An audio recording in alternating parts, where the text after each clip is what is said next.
अध्याय 23। जब तू किसी हाकिम के संग भोजन करने को बैठे, तब इस बात को मन लगाकर सोचना कि मेरे सामने कौन है। और यदि तू अधिक खाने वाला हो तो थोड़ा खाकर भूखा उठ जाना।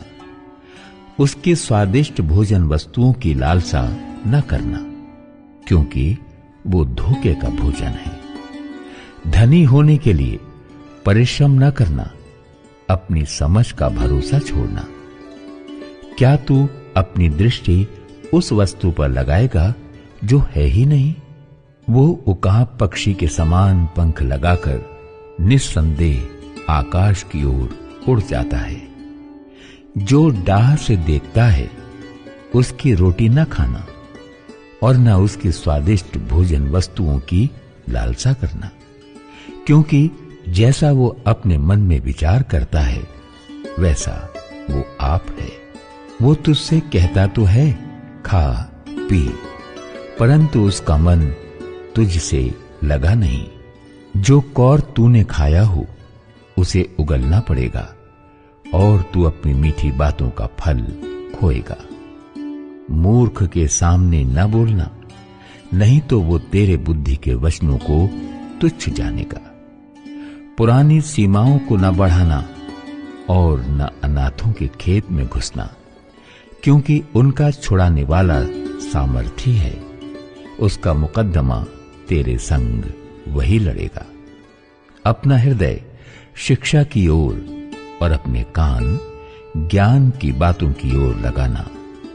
लड़के की ताड़ना न छोड़ना, क्योंकि यदि तू उसको छड़ी से मारे तो वो न मरेगा। तो उसको छड़ी से मारकर उसका प्राण अधोलोक से बचाएगा।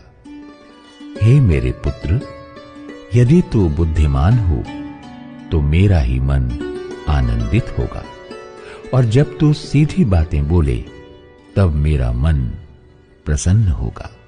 तू पापियों के विषय मन में डाह न करना, दिन भर यहोवा का भय मानते रहना, क्योंकि अंत में फल मिलेगा और तेरी आशा न टूटेगी।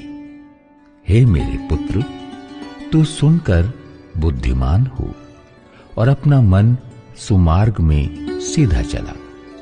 दाख मधु के पीने वालों में न होना, न मांस के अधिक खाने वालों की संगति करना, क्योंकि पियक्कड़ और पेटू अपना भाग खोते हैं और पीनक वाले को चिथड़े पहनने पड़ते हैं। अपने जन्म वाले पिता की सुनना, और जब तेरी माता बूढ़ी हो जाए तब भी उसे तुच्छ न जानना। सच्चाई को मोल लेना, बेचना नहीं, और बुद्धि और शिक्षा और समझ को भी मोल लेना। धर्मी का पिता बहुत मगन होता है और बुद्धिमान का जन्माने वाला उसके कारण आनंदित होता है। तेरे कारण तेरे माता पिता आनंदित और तेरी जननी मगन हो। हे मेरे पुत्र, अपना मन मेरी ओर लगा और तेरी दृष्टि मेरे चाल चलन पर लगी रहे। वैश्या गहरा गड्ढा ठहरती है और पराई स्त्री सकरे कुएं के समान है। वो डाकू के समान घात लगाती है और बहुत से मनुष्यों को विश्वासघाती कर देती है। कौन कहता है हाय? कौन कहता है हाय हाय? कौन झगड़े रगड़े में फंसता है? कौन बकबक करता है? किसके अकारण घाव होते हैं? किसकी आंखें लाल हो जाती हैं? उनकी जो दाख मधु देर तक पीते हैं और जो मसाला मिला हुआ दाख मधु ढूंढने को जाते हैं।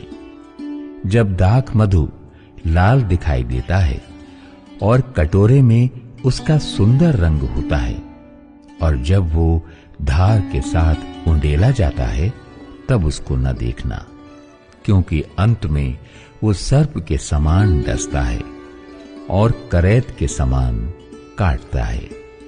तू विचित्र वस्तुएं देखेगा और उल्टी सीधी बातें बकता रहेगा। तू समुद्र के बीच लेटने वाले या मस्तूल के सिरे पर सोने वाले के समान रहेगा।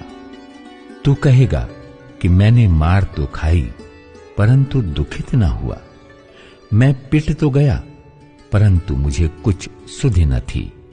मैं होश में कब आऊं, मैं तो फिर मदिरा ढूंढूंगा।